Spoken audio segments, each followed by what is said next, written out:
السنة مثل سفينة نوح، من ركبها نجا ومن تركها غرق. السلام عليكم ورحمة الله وبركاته. الحمد لله الذي أرسل رسوله بالهدى ودين الحق ليظهره على الدين كله، وكفى بالله شهيدا، وأشهد أن لا إله إلا الله وحده لا شريك له، وأشهد أن محمدا عبده ورسوله صلى الله عليه وعلى آله وأصحابه أجمعين. أما بعد. As to what proceeds, after praising Allah the Most High, separated from His creation in a manner which befits His Majesty, with love and veneration exclusively for Him, and then requesting Him to send His salah and salam upon the final messenger and prophet, Muhammad ibn Abdullah al-Qurashi. With the tawfiq of Allah subhanahu wa ta'ala, we meet once again for our weekly meeting to study the classical text Al-Usul ath-Thalathah, illustrated by the Shaykh al-Islam of his time and the Mujaddid, Muhammad ibn Abdul Wahhab at-Tamimi rahimahullah ta'ala. Going back to our lesson, so today, after going through the madkhal or the preface of Al-Usul ath-Thalathah,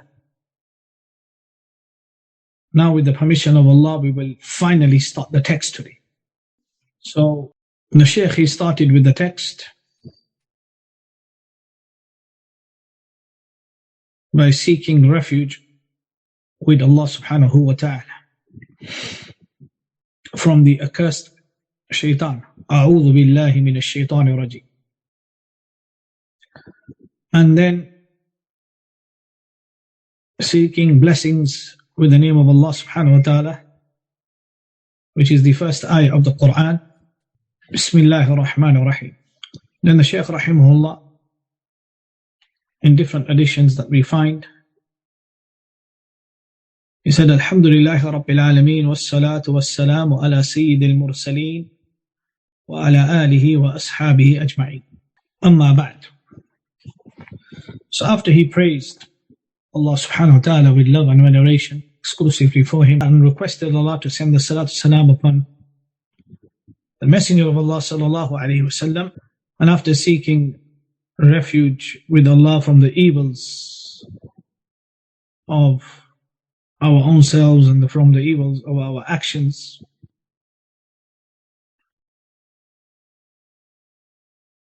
and knowing that whoever Allah guides, there is none who can lead him astray, and whomever Allah leads astray, there is no guide for him.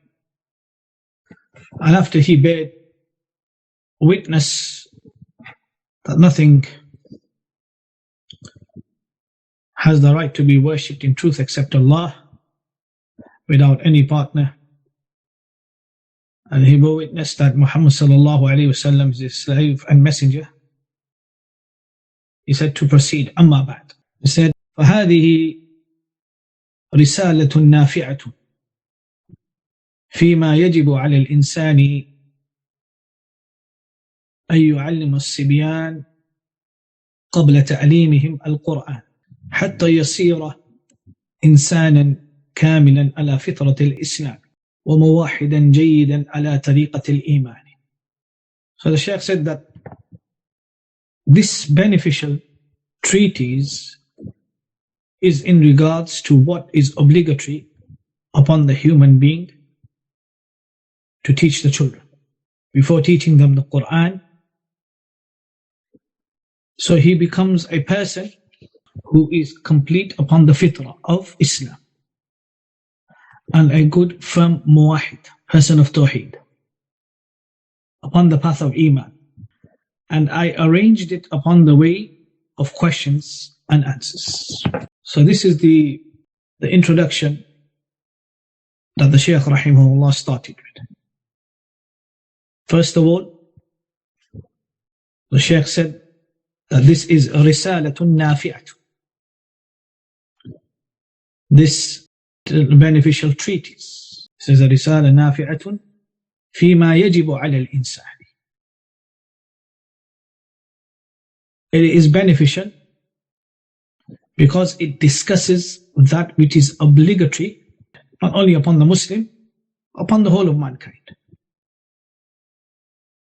upon the human being. That for them to learn themselves and then to teach it to their children before teaching them the Quran. So when the Shaykh Rahimahullah, he said, يَجِبُ عَلَى الْإِنسَانِ, no doubt that he meant the Muslims. His audience and his addressees are Muslims. And from amongst the Muslims, he is addressing the parents or the guardians, saying to them that before you start to teach your children Quran, then teach them about Tawhid. And this is something which we find today that is neglected in the Kuttab or in the Madaris that we have, that we start teaching our children Quran before we start teaching them Tawhid. Whereas the correct manhaj is to teach the children at-Tawhid first and then teach them the Quran, or simultaneously teach them Tawhid and the Quran. So we know that one of the al-Usul ath-Thalathah, another name for this risala is ta'lim as-Sibyani at-Tawhid, teaching children at-Tawhid. Another name for this is al-Usul ath-Thalathah. With regards to Tawhid, then Tawhid linguistically means to make something one. وَحَّدَ يُوَحِّدُ Tawhid.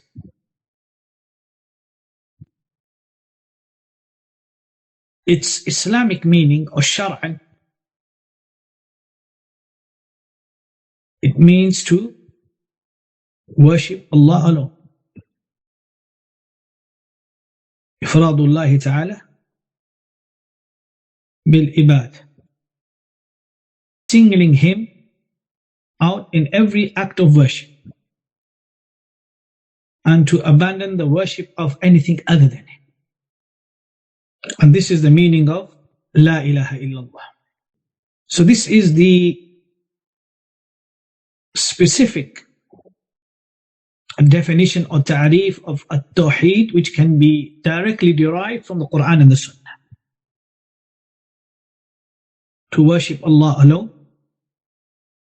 singling Him out in every act of worship, and abandon the worship of anything other than Him. ʻAbd Allah wajtanib at-Taghut. And Tawheed also has a more general definition, which is the three categories of Tawheed. Are the students following what I'm saying so far? I haven't started the Risala yet, I've just read through it. Just generally giving you creating the atmosphere before we actually start the text. And we'll take the text issue by issue.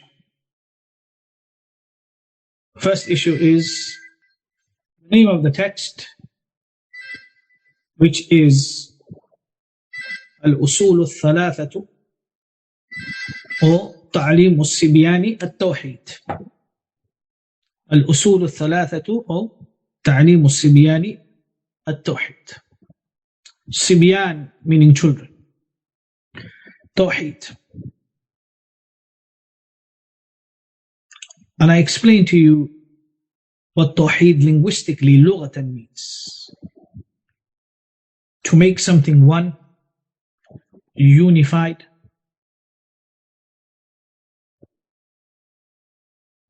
Its Islamic meaning or shar'an.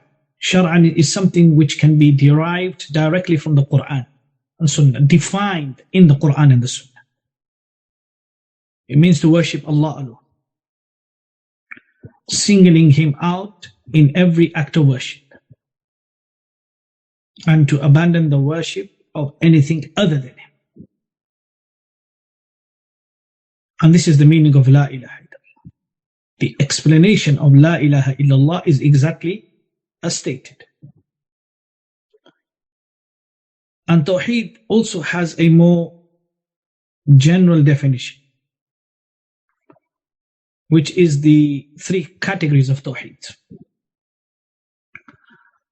The categories of Tawheed that we can find amongst the Salaf, the pious predecessors, is that they explained or clarified or categorized at-Tawhid mujmalan in its generic form, or mufassalan in its detailed form. If they described it in its generic form, they categorized Tawheed into two categories. If they categorized Tawheed in its detailed form, then they categorized it in three. Somebody can ask the question, now why not 4, why not 5, why not 6? Which is a logical question. The answer to that is that these three categories incorporate all aspects of Tawheed. So there is no need for a separate category. And the Salaf, Ridwanullahi alayhim ajma'in, and the golden era of al-Islam, the best of all people, after Rasulullah sallallahu alayhi wasallam, the first three blessed generations, we find that the explanation of Tawheed and the categorization of Tawheed could be found within these three categories. So we know that Tawheed al-Rububiyyah, which is known as the oneness of Allah in His Lordship. And we will come to the issue of Lordship. Whether Rububiyyah, the translation Lordship, is a feasible translation for Rububiyyah. What we know with regards to Rububiyyah, or the first category of Tawheed or Rububiyyah, which is to single out Allah in His actions. So He alone is the creator and sustainer, and He alone gives life and death. And Allah arranges the affairs of His creation. So the first category of Tawheed, which is known as Tawheed al-Rububiyyah, coming from the word Rabb, which we shall study in detail. What does the word Rabb denote? The connotation of al-Rabb, or the context or the meaning of al-Rabb, refers to what?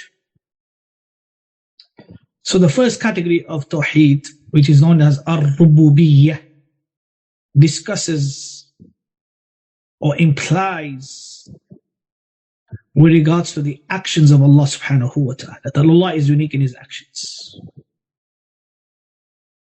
And from amongst the actions, there are many, some important actions are mentioned which Allah mentions Himself,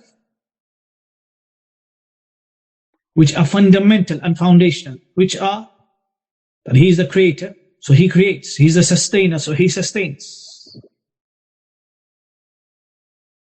And He gives life and death. And He alone arranges the affairs of this creation, as it has been mentioned in Surah Yunus and in others. So these issues with regards to al-Rububiyyah are very important. Khalq, to create, al-Rizq, to sustain, Ihya and Imata, to grant life and to give death, and Tadbir, which is to control and arrange and organize the affairs of the creation. And upon this you can see all the other actions of Allah subhanahu wa ta'ala clearly manifesting. These are from the great actions, which are 5. Remember, whenever you talk about the actions, the unique actions of Allah subhanahu wa ta'ala, these are the 5 that need to be mentioned as a starting point. And this is known as Tawhid al-Rububiyyah, that you believe that Allah has no share, that Allah has no partner or associate, or nobody has a share when it comes to the actions of Allah subhanahu wa ta'ala. That the actions of Allah are unique. And this is in a nutshell, the understanding of Tawhid al-Rububiyyah. Tawhid al-Rububiyyah directly deals with the unique actions of Allah. Is that clear? Which is the first category. Appreciate if the students let me know that we are discussing the title of the book, which is Ta'aleem al-Sibyani at-Tawhid. Ta'aleem means to teach, Sibyan are children, and now we are discussing the third word, which is at-Tawhid.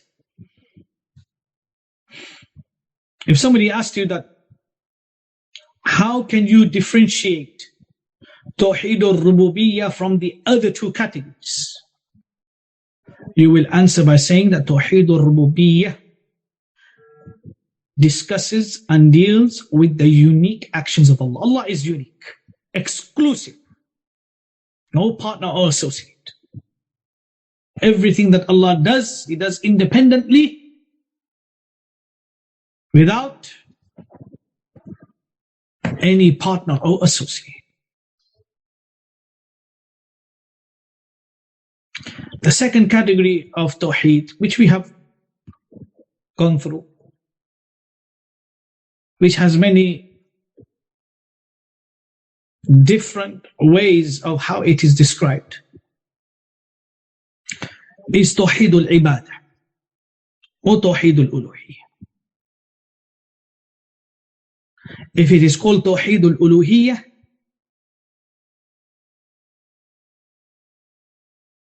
which is divinity, then its ascription is to Allah subhanahu wa ta'ala. If it is known as Tawheed al-Ibadah, then its ascription is to the servants and the slaves of Allah and the actions which they do for Allah. So this second category, which is known as Tawheed al-Ibadah,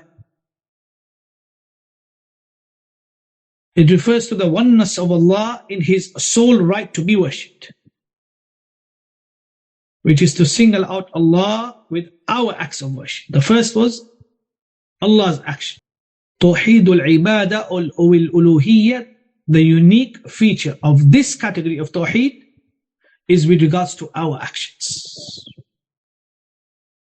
That our actions that we carry out or that we do or we practice, they must be solely and exclusive for Allah alone.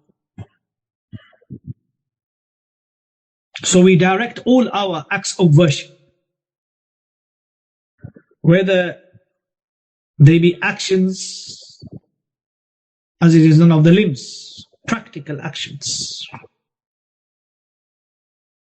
or the heart or the tongue, to Allah alone. So actions are 3 types: actions of the limbs, actions of the heart, and utterance upon the tongue. All these 3 types of actions that we do, whether they're with the tongue or with the heart or physically, then they should be for Allah alone, without any partner or associate, without directing anything from them to other than Him. And this was the da'wah of every prophet and messenger to their people. Every single prophet and messenger that was sent, he was sent due to the corruption of the people. The corruption of the people who fell into polytheism or shirk was due to their own actions. That their actions, which should have been only for Allah, was shared with Allah subhanahu wa ta'ala, or done for other than Allah. And this is known as Tawhid al-Ibadah or Tawhid al-Uluhiyyah.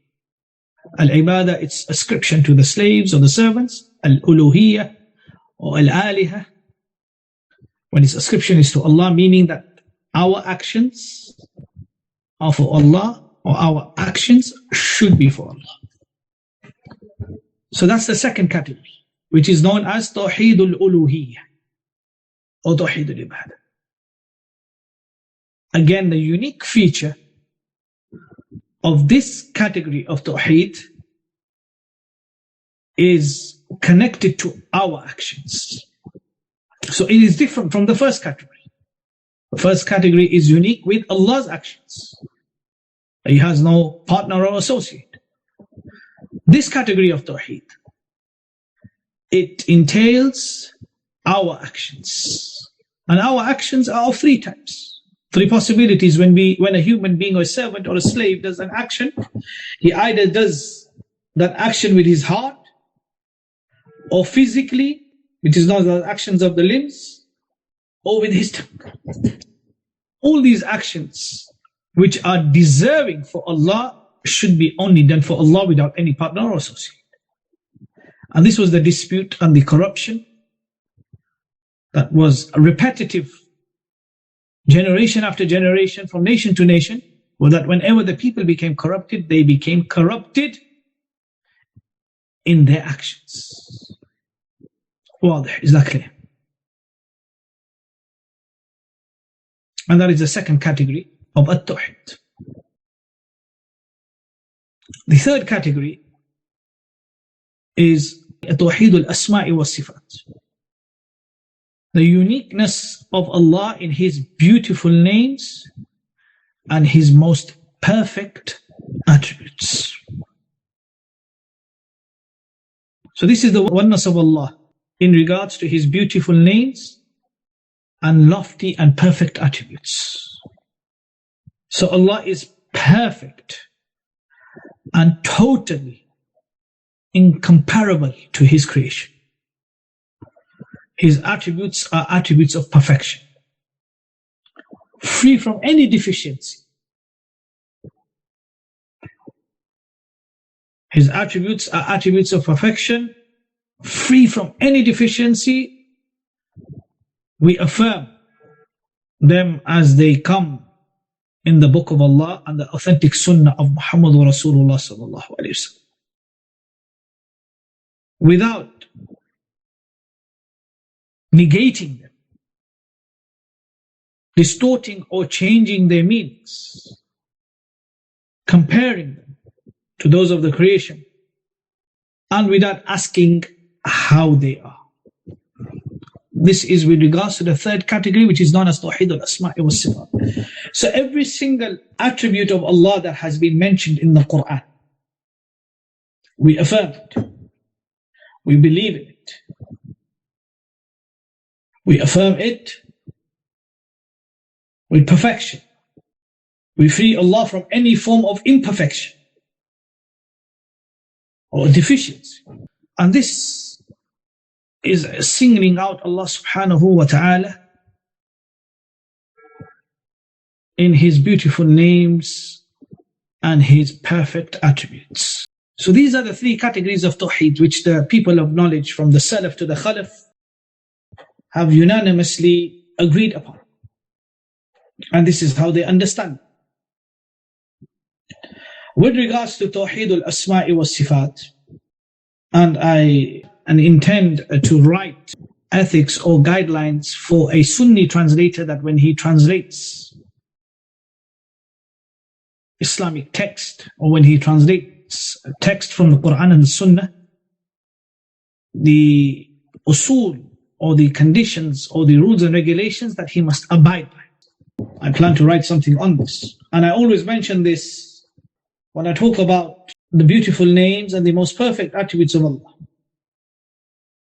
the Ahl-Sunnah wal Jama'ah, they are unique and different from all the other deviated sects when it comes to the beautiful names and the most perfect attributes of Allah. So we have those who negate and reject that Allah has any attributes. We are those who interpret. We are those who distort. We are those who resemble. We are those who ask how. But as my students, there's a key point to include or incorporate whenever you discuss this third category of Tawhid, which many of the du'at, illa man rahimahullah, when they discuss, they fail to mention. And these are clear indicators which separate the people of truth from the people of falsehood with regards to the beautiful names and attributes of Allah subhanahu wa ta'ala. What distinguishes us, Ahl-Sunnah wal Jama'ah, who are upon the way of the Salaf, the Sahaba ridwanullahi alayhim ajma'een, and those who followed their way, the Tabi'un and those who came after them, students of the companions and those who came after them, with two important factors when it comes to the beautiful names and attributes of Allah, and this is directly related to translation. The first important factor when it comes to affirming the beautiful names and the most perfect attributes of Allah, Ahl-Sunnah wal Jama'ah say that they affirm the attributes of Allah, the Sifaat of Allah, lafzan, with their wording. What is the first one? Love, with their wording. So there are certain deviated sects like the Mufawwidah, a group who are extremely dangerous, who say when they come across ayat in the Quran which are descriptive in the sense that those ayat mention the attributes of Allah. For example, وَيَبْقَى وَجْهُ رَبِّكَ ذُو الْجَلَالِ وَالْإِكْرَامِ, or the ayah which says تَجْرِي بِأَعْيُنِنَا, talks about the face of Allah, talks about the eyes of Allah in a manner which befits His Majesty. A certain group, they say that this word wajh or this word a'yun, we don't know, we don't affirm it. We don't affirm its wording. You understand? So we affirm the wording. Lafzan.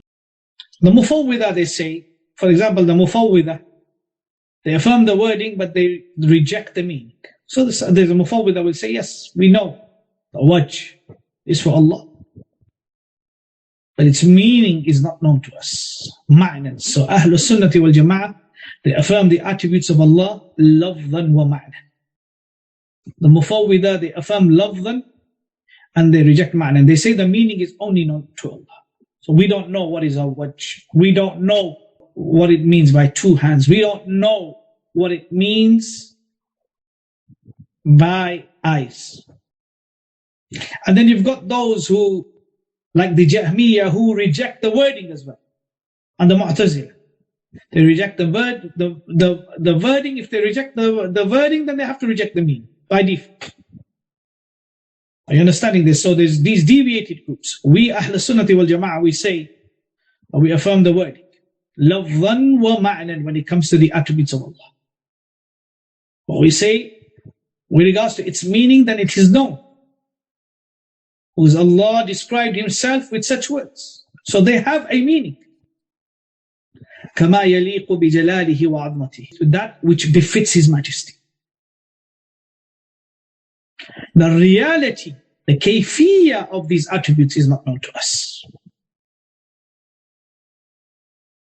The kayfiyah is not known to us. So when we affirm the attributes, until we don't say we affirm them by their wording, and by this we free ourselves from the way of the Jahmiyyah, a deviated sect in the past who rejected the wording and the Mu'tazilah. And we free ourselves from the Mufawwidah, who affirm the wording, but they say that the meaning is only known to Allah. We say, if Allah said that He has a hand, then na'am, He has a hand. A hand means, it has a meaning, a hand. But its reality is known to Allah subhanahu wa ta'ala. A hand for Allah, that which befits His majesty. Affirming the wording and meaning does not necessitate resemblance, as they believe. So this is something which the du'at lack to mention to distinguish Ahl Sunnati wal Jama'ah when it comes to the beautiful names and the most perfect attributes of Allah. We've affirmed all the beautiful names and perfect attributes of Allah that can be found in the Kitab and the Sunnah, لفظاً ومعنى كما يليق بجلاله وعظمته. So we affirm the word. نعم ويبقى وجه ربك. وجه ربك. We affirm this, wajh. And the wajh in the Arabic language, does it have a meaning? Yes, it does. A face. There is no resemblance between the face of Allah. The reality of this face, of how this face is only known to the Creator. Because the human being's intellect, or what he perceives, is restricted. And he cannot comprehend the reality of these perfect attributes. But there is no resemblance. Resemblance is blasphemy and disbelief.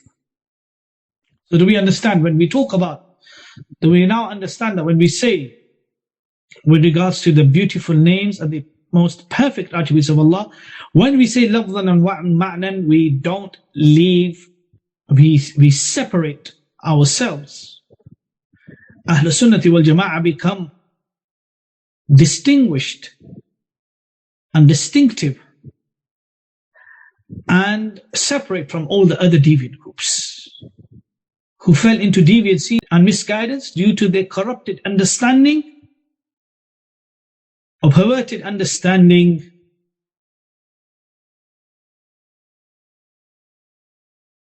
due to them having a false notion or misconception.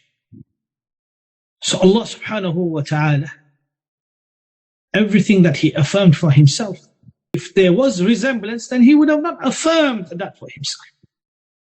If there was resemblance, then why the one who describes himself knows how to describe himself the best. Not for you and me to decide.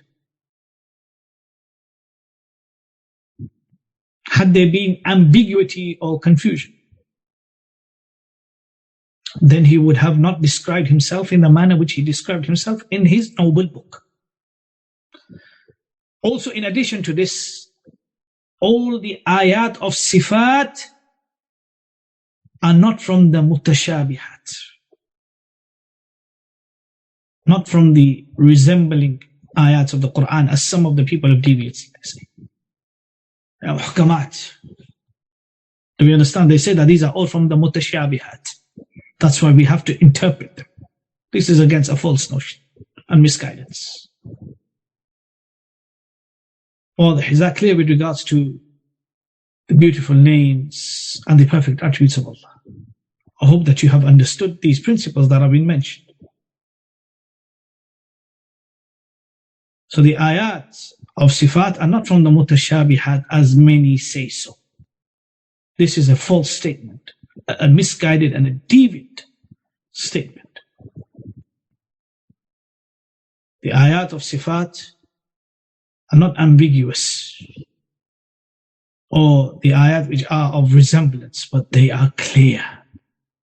They are from the muhkamat, they are from the clear ayat of the Quran. Because their wording is clear and the meaning is clear, in a manner which befits His Majesty. So that was with regards to Tawhid.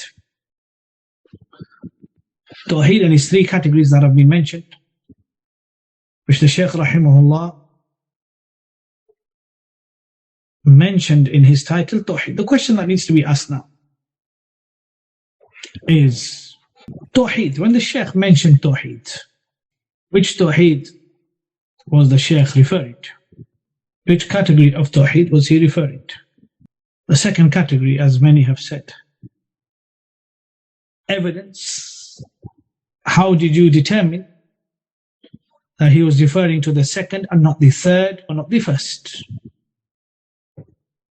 Who can give me an answer? It's very good to say al-Uluhiyyah, al-Ibadah. But the illah, the reason, قال الشيخ توحيد هو إفراد الله بالعبادة. نعم بارك الله فيكم. First we need to understand, because we haven't started the text yet. The Shaykh رحمه used the word at-Tawhid. تعليم الصبيان at-Tawhid. At-Tawhid with the definite article. And everybody knows the definite article means the alif lam at the beginning of the word Tawheed. So you have at-Tawhid. This is the definite article. The definite article, the. So when I say a house, if I say to you baytun, so I say it's referring to a house, which is nakir, which is indefinite. If I said to you al-baytu, the house, then that is definite. Is everybody understanding? So we will translate it as the house. So when you say tawheedun, if you want to say tawheed, it would be referring to a category of tawheed.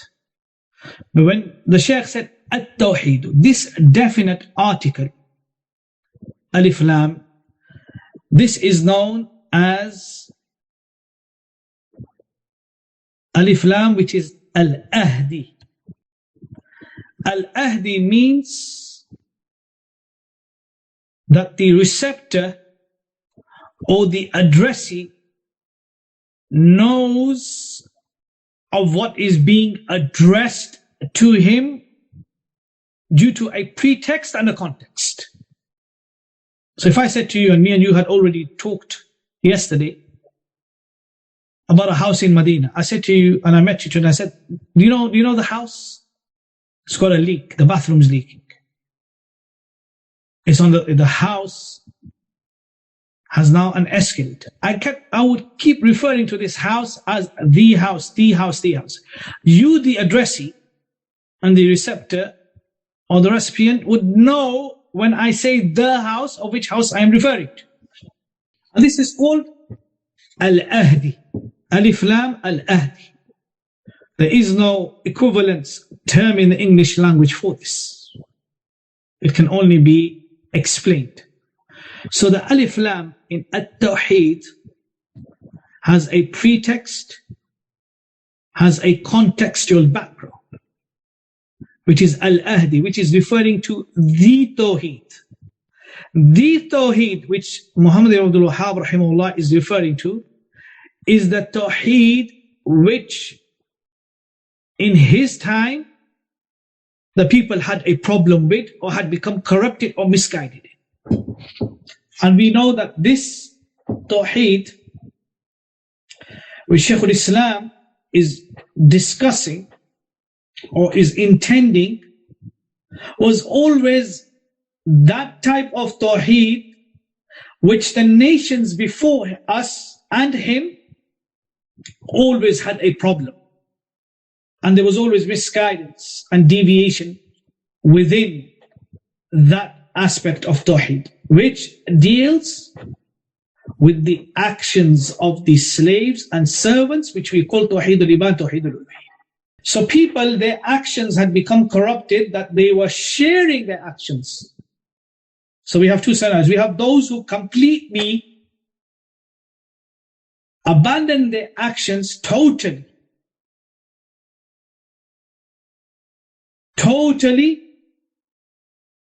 for the sake of Allah, and they associate partners with Allah. So that means they don't pray to Allah. They believe in Allah, but they pray to other than Allah totally. And then there are those who mix and match their actions. Sometimes they pray before Allah. For example, they pray 5 times a day. But at the same time, they ask from the people in the grave. So their actions are now distributed and divided. Like the people of Makkah, the pagans of Makkah, when they would embark upon ships, then they would only call upon Allah. When they would hit shore, then they would abandon Allah, and then they would associate partners with Allah. Wadi, is that clear? So the alif lam that we have in at-Tawhid is referring to what? It's al-Ahdi with ayn, meaning pre-contextualized. And we find this. We find that Shaykh al-Islam, he defined at-Tawhid as Tawhid al-Ibadah. And we find this from some of the scholars of the Salaf. We find that they also defined at-Tawhid with al-Ibadah, Tawhid al-Ibadah. For example, Ibn Surayj, who died in the year 306 after al-Hijrah, from the Salaf. He was asked the question, Mat Tawheedu? What's Tawheed? He said, قال توحيد أهل العلم وجماعة المسلمين أشهد أن لا إله إلا الله وأشهد أن محمد رسول الله. So when he was asked, what is Tawheed? Ibn Surayj was asked this question. He said, at-Tawheed, which is al-Ahdi, again, with the alif lam present. He defined Tawheed to be Tawheed al-Ibadah, starting by giving an answer of the first pillar of al-Isla, to testify, to bear witness that no one has the right to be worshipped in truth except Allah. And this question that was put to Ibn Surayj, al-Sunnah al-Asfahani has mentioned this in the book Al-Hujjah fi Bayan al-Mahajjah, only one page 96, where this has been mentioned. So we find some of the scholars that when they define at-Tawhid, they define it in its generic form, which incorporates all three categories. For example, Shaykh Ibn Uthaymeen Rahimahullah,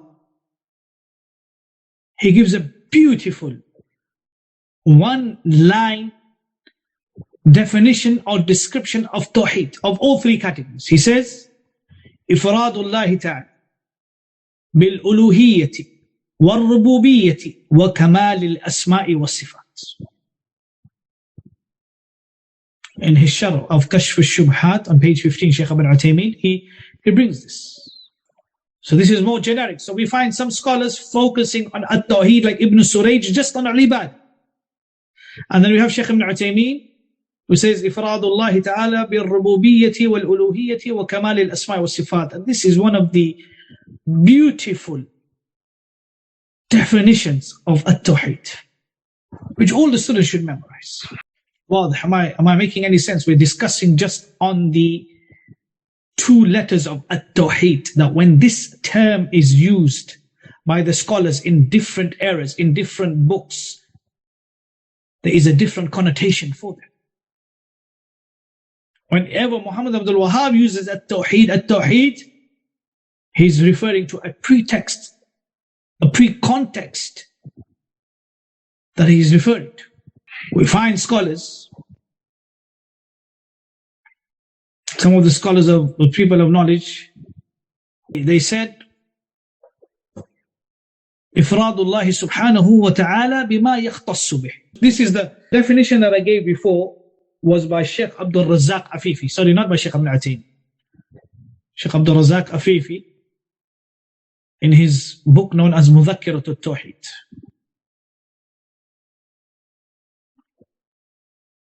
Also by Lawami al-Anwar was-Sifaat. This has also been mentioned. This third definition is by Shaykh Ibn Uthaymeen, Ifradullahi ta'ala subhanahu wa ta'ala bima yakhtassu bih. Although Shaykh Ibn Uthaymeen has also mentioned the second one, which I ascribe to him, Shaykh Ibn Uthaymeen has mentioned this as well. To single out Allah subhanahu wa ta'ala, which is specific or peculiar to Him. So His actions are specific and peculiar and unique to Him. The actions of His servants and His slaves are peculiar and specifically and unique only for Him. His names are specific and peculiar for Him. His attributes are perfect and complete and specific for Him. So this is another definition of at-Tawhid. So for example, we find Kitab al-Tawhid, which is the last book of al-Imam al-Bukhari in his Sahih. Which Tawhid is al-Bukhari referring to when he says at-Tawhid?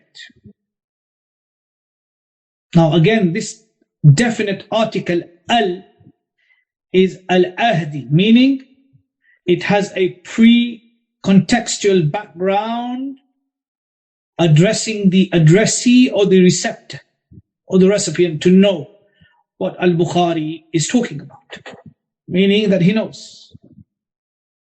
Naam, it is al-Asma was-Sifaat, because the dispute during the time of al-Bukhari, or the deviancy during the time of al-Bukhari, was al-Asma was-Sifaat, not Tawhid al-Ibadah wal-Uluhiyyah. So whenever he uses the word at-Tawhid, this is what he's referring to. So if you were to pick up his book of at-Tawhid, then you will find that the context or the subject matter is dealing with the third category of Tawhid. Is that clear? Do we understand the difference? The difference between Kitab al-Tawhid of al-Bukhari, Imam al-Bukhari, Amir al-Mu'mineen, and Kitab al-Tawhid of Muhammad bin Abdul Wahhab, rahimahullah ta'ala. So Muhammad Abdul Wahhab, rahimahullah, he wrote a book called Kitab al-Tawhid. At-Tawhid, the definite article al, or the prefix of al, the definite article, is referring to what? The addressee or the audience that it is aimed at, or the subject matter that is going to be discussed in this book of Muhammad ibn Abdul Wahhab is referring to what? Now, who will tell me? Which category of at-Tawhid is Kitab al-Tawhid of Muhammad bin Abdul Wahhab rahimahullah referring to? Naam, al-Uluhiyyah. Al-Imam ibn Khuzaymah has a book called Kitab al-Tawhid. Which at-Tawhid is Imam ibn Khuzaymah referring to? Again, it has the definite article al, the prefix al, it's al-Ahdi. It's got a pre-context, it has a contextual background.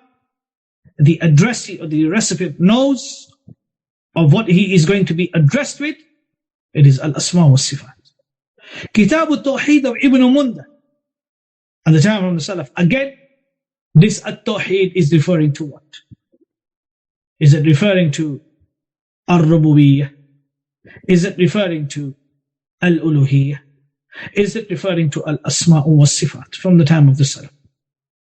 Again, it has a pretext, contextual background with a prefix of alif lam, which is al-Ahdi, meaning that the addressee and the receptor, the recipient, knows what is being addressed to him and what is going to be discussed with him.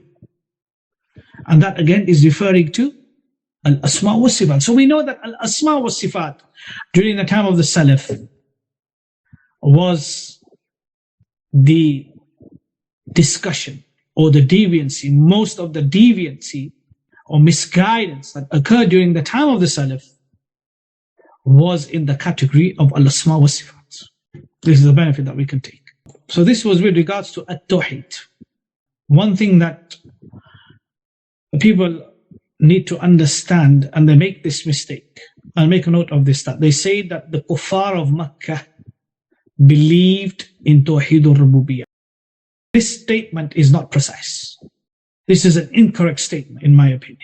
The Kuffar of Makkah believed in many aspects of Tawhid al-Rububiyyah. Had they believed in all aspects of Tawhid al-Rububiyyah, the end result of their belief or the fruits of their belief would be that they would have accepted Tawhid al-Uluhiyyah. Do you understand? So they believed in certain aspects of al-Rububiyyah. They didn't believe in Rububiyyah totally. That's another correction that needs to be made. Certain aspects of al-Rububiyyah. People say, oh, the Kuffar of Makkah believed in Tawhid al-Rububiyyah. This is it's not a precise, accurate statement. Certain aspects of al-Rububiyyah. واضح? Is that clear? Now, with regards to a book, then inshallah I will direct you to a book. Bi-idhnillahi ta'ala. So this was with regards to at-Tawhid. The Shaykh mentions that this beneficial treatise. How do we know that this treatise is beneficial? How can a man write a book himself and then claim it to be beneficial? Isn't that self-praise?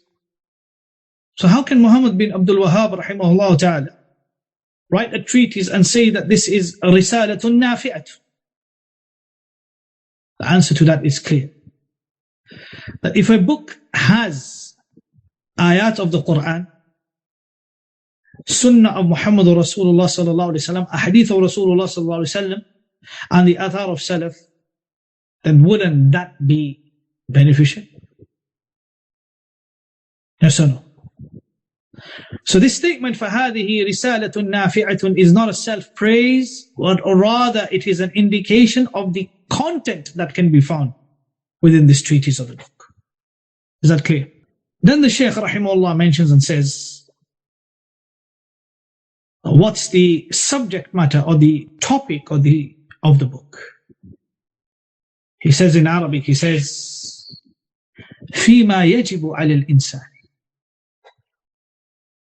So what is obligatory upon the human being? What is obligatory upon a Muslim? So is it obligatory upon a Muslim first to learn about manners? Is it obligatory upon Muslim to first learn about Salah? Is it obligatory upon Muslims first to analyze the conditions of the Muslims and their weaknesses and their strengths and go marching on the streets and do all sorts of nonsense that we find that was happening just recently, people stripping themselves and swearing? Is what is obligatory upon the Muslim? So when he says what is obligatory is awwalu wajib, what is the first obligation upon the Muslim? As well as somebody who may be a disbeliever and he enters the fold of Islam, instantly this is the first obligation that you need to deal with. Anybody that wants to start practicing the religion who may have been distant from the religion, now they decide that they want to seriously start to learn about Islam. They want to start practicing their religion. So the Salah and all these aspects of our religion have their place. They should not be neglected or put on us completely stalled. But there is one obligation that precedes and is given preference over all. And this is the obligation that he is going to talk about. He says, so what is this obligation for the human being? To teach the children before teaching them the Quran. Now why did Shaykh al-Islam rahimahullah mention this? He mentioned this is that we know that children at a young age, the norm in the madaris or in the kutab is that children, they learn how to recite and read Quran. Great emphasis is made, which is very important in its place. Not detesting or contesting to this. But this is fine if simultaneously the children are also taught Tawhid, or Tawhid is given preference as the first thing. So Shaykh al-Islam, he mentioned children, whereas the obligation is inclusive for the adults as well as the children. But because this particular treatise is for the children, then the children must specifically mention. Otherwise, the ruling for the children, as well as the elders or the elderly or the grown-ups, is no different. Well, is that clear from what I am saying? So the first obligation upon a Muslim is to learn about al-Iman or to learn about at-Tawhid. Tawhid is referred to as al-Iman, and al-Iman is referred to as Tawhid in the context. Is that clear? The first obligation. If you have a friend who wants to learn about Islam, if you have somebody that wants to discuss with you about Islam and is a Muslim, then this is the ideal book to bring them back upon the right foundation, to cultivate them upon the correct methodology and manner, and that is at-Tawhid.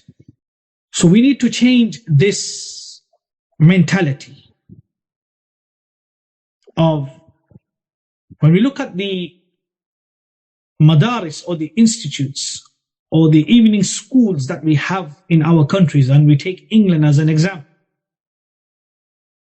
then the focus is so much on the recitation and the memorization of the Quran that in some institutes learning about Tawheed is extinct or never existed, or is not even part of the curriculum. And this is cultivating the children upon an incorrect methodology. So all day, the children are confronted with kufr, with disbelief in their schools, in the state schools that they go to, with doubts, with different ideologies, with distortions and doubts about al-Isla. And then the parents take their hands and they drop them to the madrasa, and they are just concerned about them reciting the Quran without having any knowledge of at-Tawhid. And this is problematic. This is why if I had control over an institute, this book which we are studying would be the first book that all the children that would enroll in our institute would have to study before they learned how to read Quran or memorize Quran, or it would have to be done simultaneously. But the focus, even if it was done simultaneously, my main concern would not be whether this child, of how much Quran, the quantity of Quran he has memorized. My main concern would be how much this child has understood the message of Tawhid. But the focus should be. In fact, I would say that this would be one of the first books that we would even teach our adults. If they decided that they wanted to come and learn how to recite the Quran, we would give them the same program and the same service and treatment, and give them the same curriculum for children as well as our adults. This is the manhaj of the ulama, the manhaj of the anbiya wal rusul, and then after them the manhaj of the ulama. Do we understand this statement when he said, رسالة نافعة فيما يجب على الإنسان أن يعلم الصبيان قبل تعليمهم القرآن, before teaching them the Quran. So look at that. Before teaching them the Quran shows that when there is a conflict between the two, or when there is a circumstance where you have to choose between the two, then teaching and learning about Tawheed is given the preference, and that becomes the core subject, and Al-Quran becomes supplementary. But what has happened is that either Tawheed has become supplementary is not even on the module, not even as a module, and the Quran has remained to take the place of being a core module or subject. And that is due to the deficiency and the lack of understanding of Tawheed.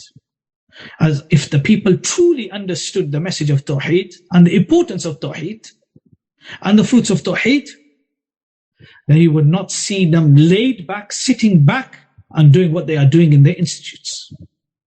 And go and check on the institutes and tell me by next week, in our next week's lesson, you went and found and researched and inquired about these institutes, and see in how many institutes of those who claim to be upon the Kitab and the Sunnah, who claim to be upon the way of the Salaf, that they are teaching their children as well as their adults as the core module, the first module, or the first subject, or the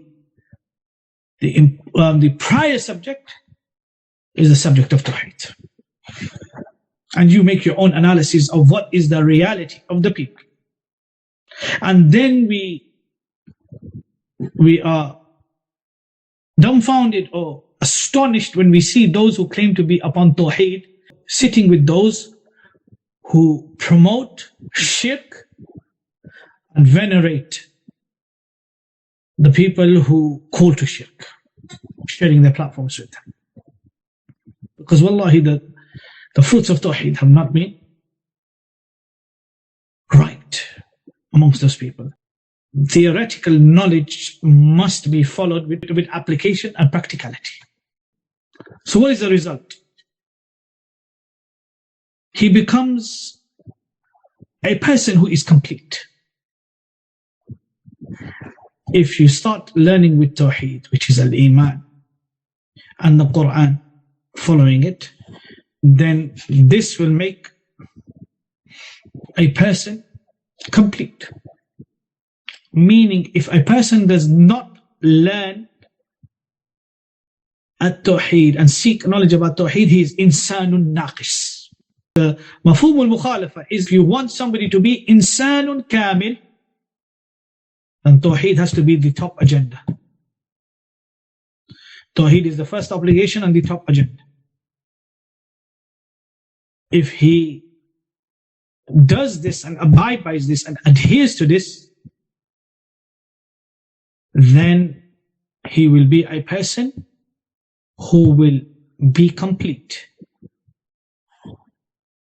And he will be a person who is complete upon the Fitrah. Meaning, upon the Fitrah, Fitrah meaning the natural state that the human being has been brought. So if there is any turbulence or any distraction or any deviancy that is headed his way, he will swerve away from that and remain upon al-Fitrah. And we will come to al-Fitrah of Islam.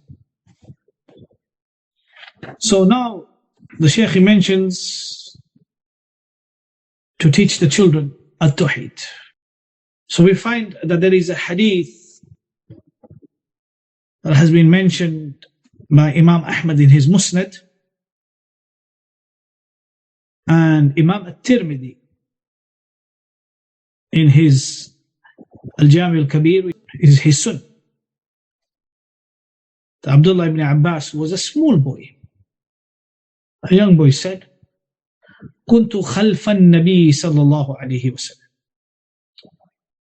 فقال رسول الله صلى الله عليه وسلم يا غلام إني أعلمك كلمات احفظ الله يحفظك احفظ الله تجده تجاهك إذا سألت فاسأل الله وإذا استعنت فاستعن بالله واعلم أن الأمة لو اجتمعت على أن ينفعك بشيء لم ينفعك إلا بالشيء قد كتبه الله لك وإن اجتمعوا على أن يضرك بشيء لم يضرك إلا بشيء قد كتبه الله عليك رفعت الأقلام وجفت الصحف. Abdullah ibn Abbas radiyallahu anhu says that he was riding behind the Prophet sallallahu alaihi wasallam when the Prophet sallallahu alaihi wasallam said to him, Ya ghulam. Ghulam in the Arabic language means a young boy. The Prophet ﷺ said to him, I shall teach you some words.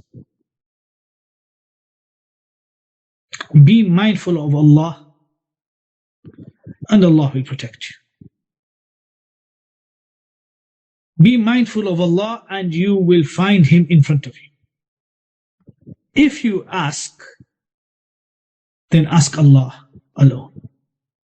And if you seek help, then seek help from Allah alone. And know that if the ummah were to gather together to benefit you with anything, they would not benefit you except with what Allah had already prescribed for you.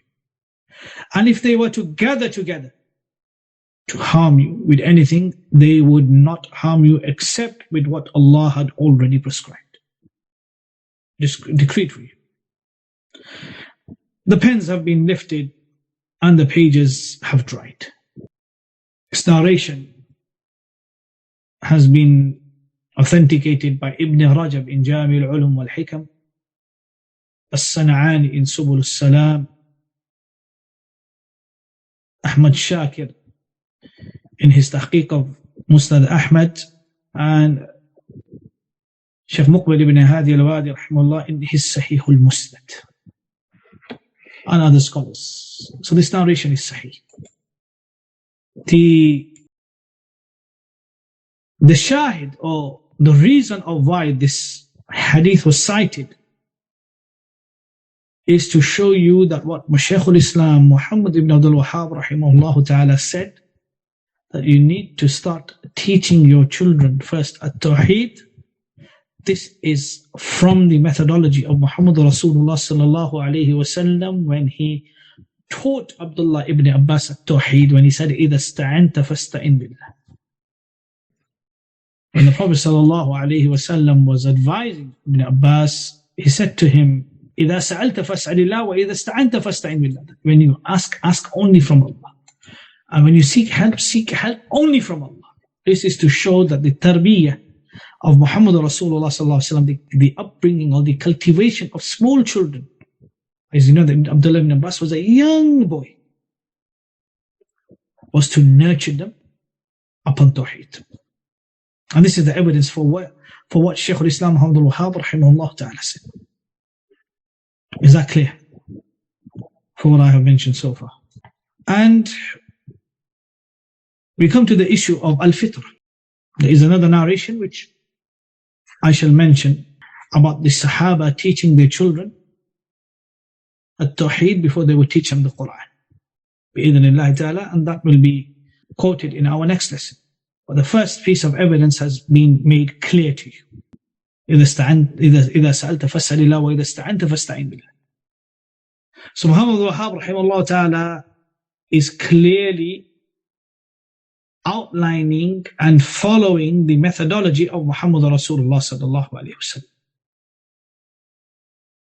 And he clarifies that the benefit of fulfilling such an obligation. So this is not an issue which is even optional. It's not an issue which you have a choice. He's made it clear that this is obligatory. You don't have a choice in this. You have to do this. He said, if you do this, the result of you fulfilling this obligation is that you will be insan kamil, meaning you will complete your iman as well as save yourself from the fitan of the people of this world. And also, by you accomplishing this way, you will clearly be upon the fitrah, which is the natural state which upon every single Muslim has been created, which is to have the innate belief in Allah and that He alone is the creator and sustainer, and that He alone is to be worshipped. So what is al-Fitrah? If somebody asks the question, what is al-Fitrah? Al-Fitrah it's the innate belief in Allah and that He alone is the creator and sustainer. Allah has created every single human being to believe that Allah is the creator and sustainer. If a child was taken away from society and left by itself, it would be left to believe naturally that Allah is the creator and sustainer, would not in any way be able to believe other than Allah being its creator and sustainer, and that He deserves to be worshipped alone. This is fitrah. Do we understand what al-fitrah is? This is what al-fitrah is. Once again, fitrah is the natural state and inclination that Allah has created every single human being upon equally. Every single human being has been created upon this notion.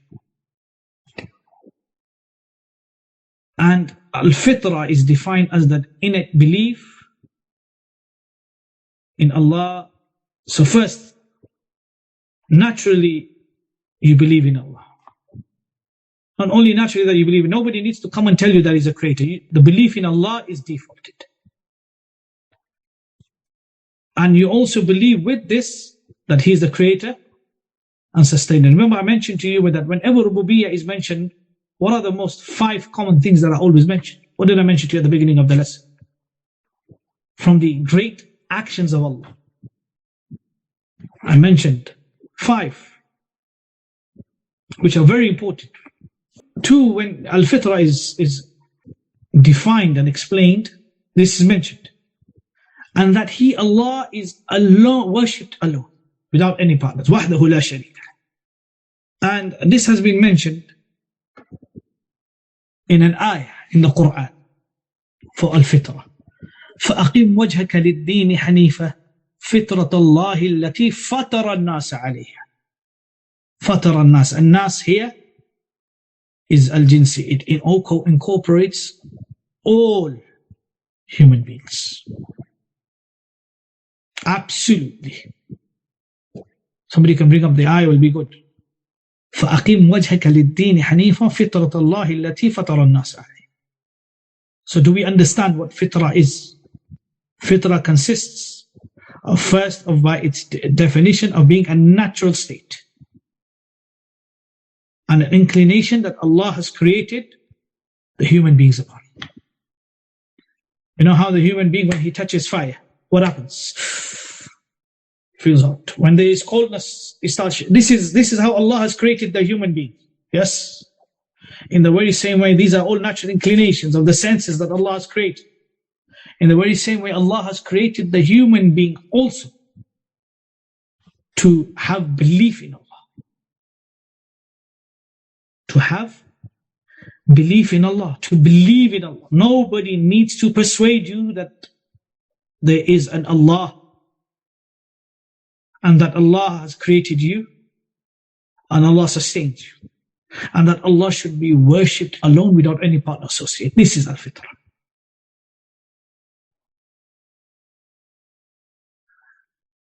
And the Prophet ﷺ mentioned in hadith, which has been mentioned in Sahih al-Bukhari,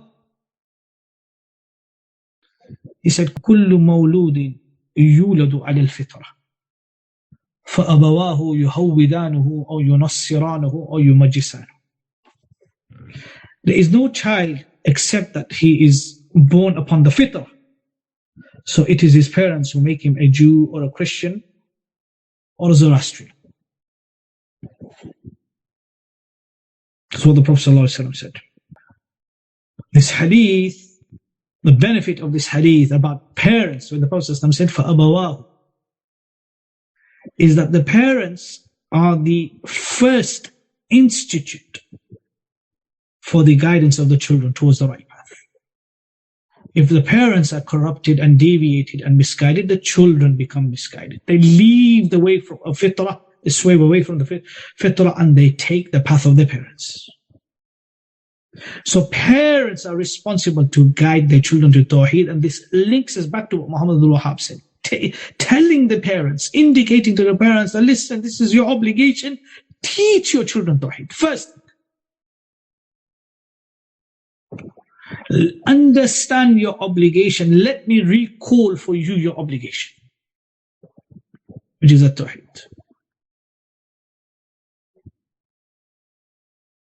So what is the benefit if you cultivate and educate your children upon this Tawhid? Insanun kamil, will be a complete human being. Insanun kamil al-Fitrah. Now, that's why to use the word convert is censored. Or rather, we would use the word revert, because the person is coming back to al-Islam, which he was created upon. Do you understand why we use the word revert? Why the word revert is more preferred to use to the word convert. Convert is when you move away from something to another, change. When you convert something, you change it. Or when a person who has left the fold of al-Islam and he was created upon the Fitrah due to his parents or due to his surroundings or environment, and then he comes back to al-Islam, he's reverting back to Islam. He's coming back to his asl. So it's better that we use the word revert than al-Islam based upon the hadith of al-Fitrah and the ayah of al-Fitrah. So he'll become an insan kamil and he will become a muwahid, a person of Tawhid, upon the path of Iman. So somebody asks you, what is tariqatul Iman? Tariqatul Iman is to fulfill the first obligation, which is to learn about at-Tawhid. And if a person does not learn about at-Tawhid, nor can he be upon the path of Iman, and nor can he be upon real guidance. And Allah subhanahu wa ta'ala knows best. So by this, alhamdulillah, we've completed, and in the next lesson, khalas, then we'll stop the lesson here for today, and bi'idhnillahi ta'ala, we have one lesson that is outstanding for al-Bayquniyyah, which will be, inshallah, it's in debt, which we will fulfill if Allah subhanahu wa ta'ala wills. Okay, we'll stop here then. Subhanakallahumma wa bihamdika ashhadu an la ilaha illa anta astaghfiruka wa atubu ilayk. Wassalamu alaikum wa rahmatullahi wa barakatuh.